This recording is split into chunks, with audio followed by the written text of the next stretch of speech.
শখ নাকি স্রেফ মোহ? জিভের ডগায় বিদেশি স্বাদের যে বিলাসী সুখ, তার পেছনেই বছরের পর বছর ঝরেছে দেশের মূল্যবান মুদ্রা। দেশীয় শিল্পকে সুরক্ষা আর স্থানীয় পণ্যের ব্যবহার বাড়ানোর প্রতিশ্রুতি ছিল সরকারের নির্বাচনী প্রতিশ্রুতিতেই।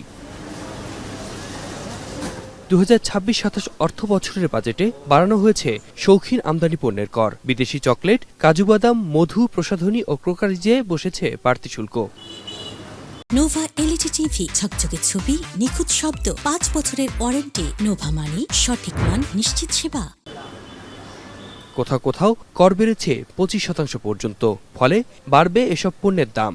বিদেশি পণ্য যখন নাগালের বাইরে যাবে, তখন ক্রেতারা ঝুঁকতে পারেন দেশীয় বিকল্পে। এতে বাড়তে পারে স্থানীয় উৎপাদন, সমৃদ্ধ হতে পারে অর্থনীতি। যেভাবে সরকার শুনতেছে যে কর বাড়িয়েছে, সেক্ষেত্রে বিদেশি পণ্য আমাদের জন্য কেনাটা খুবই ডিফিকাল্ট হয়ে যাবে। দেশীয় পণ্য যে দাম হিসাবে ঠিক আছে, কিন্তু বিদেশি পণ্য সে তুলনায় একটু দাম বেশি। বাংলাদেশের মানুষ যখন নিজের থেকে কিছু উৎপাদন করতে চায়, বেশ করে খাদ্য এই সব জাতীয় থেকে শুরু করে সবকিছু, তো এটা আমার মনে হয় এটা বাংলাদেশের জন্য অনেক ভালো। অন্যদিকে উৎপাদন ও প্রয়োজনীয় ভোগপণ্যের কিছু পণ্যে দেয়া হয়েছে স্বস্তি।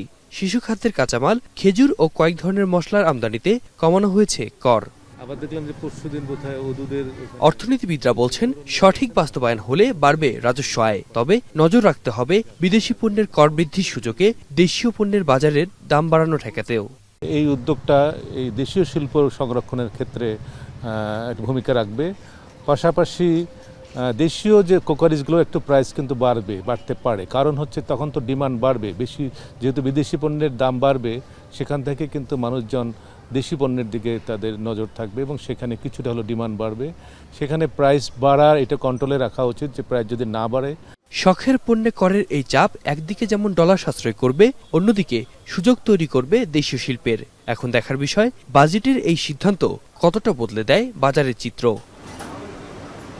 আতিক মেজবা লগ্ন, এখন, ঢাকা।